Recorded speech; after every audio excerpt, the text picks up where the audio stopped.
Zeynep, bon après-midi. Je suis ravie de vous avoir. Quelques mots sur vous et sur ce que vous faites. Merci beaucoup. Je suis très ravie d'être là pour cette interview. Je suis Zeynep Touré. Je suis la chef de division Société civile et engagement communautaire à la Banque africaine de développement. Vous avez organisé hier le CSO Event au sein de la COP27. Qu'est-ce que c'est? Ah oui, le CSO Event, c'est l'opportunité pour la banque de réunir les voix des sociétés africaines, des communautés, à travers leurs représentants pour porter haut la voix de l'Afrique pour l'agenda climat. En termes de synergie d'action entre les gouvernements, les institutions, mais aussi les populations à travers leurs représentants. Qu'est-ce que vous avez pu apporter? Qu'est-ce que vous avez dit comme point saillant?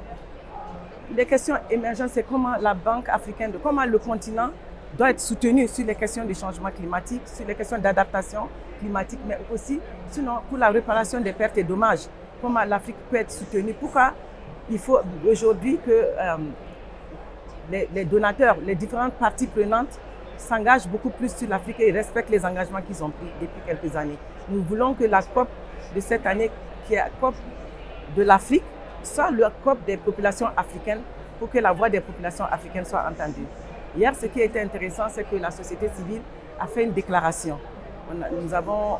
Elles ont lu une déclaration conjointe Banque africaine de développement, société civile, pour justement que la position de l'Afrique, que les discussions et que la position de l'Afrique soient prises en compte et que les besoins de l'Afrique qui sont en train de présenter par les négociateurs soient pris en compte et soient réalisés et que cette COP soit une COP d'action.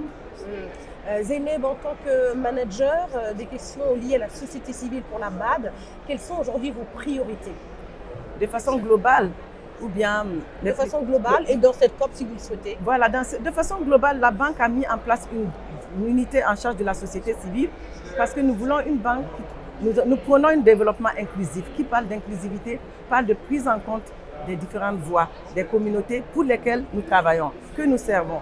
Et donc, ces populations, à travers leurs représentants qui sont la société civile, sont partie prenante de tout ce que nous faisons aujourd'hui à la banque en termes de politique de développement, mais aussi en termes de programmes de développement que nous mettons en place sur les terrains. Nous les engageons dans le cycle de nos activités pour que leur voix soit prise en compte, pour que nous nous assurons que nous prenons en compte réellement les besoins des populations par rapport à ce que nous souhaitons faire sur le continent et que nous faisons sur le continent. Concrètement, quelle serait pour vous une COP 27 réussie? Une COP 27 réussie, moi je vais pour cela paraphraser Nelson Mandela. Ce qui se fait pour nous, sans nous et contre nous. La société civile africaine, les populations africaines ont dit ce qu'elles voulaient de cette COP. Leur prise en compte de leurs désirs et de leurs souhaits et de leurs priorités qu'elles ont déclarées serait une COP réussie. Sans cela, la COP aura manqué son rendez-vous. Merci beaucoup. Merci. C'est le mot de la fin. Merci infiniment. Merci beaucoup.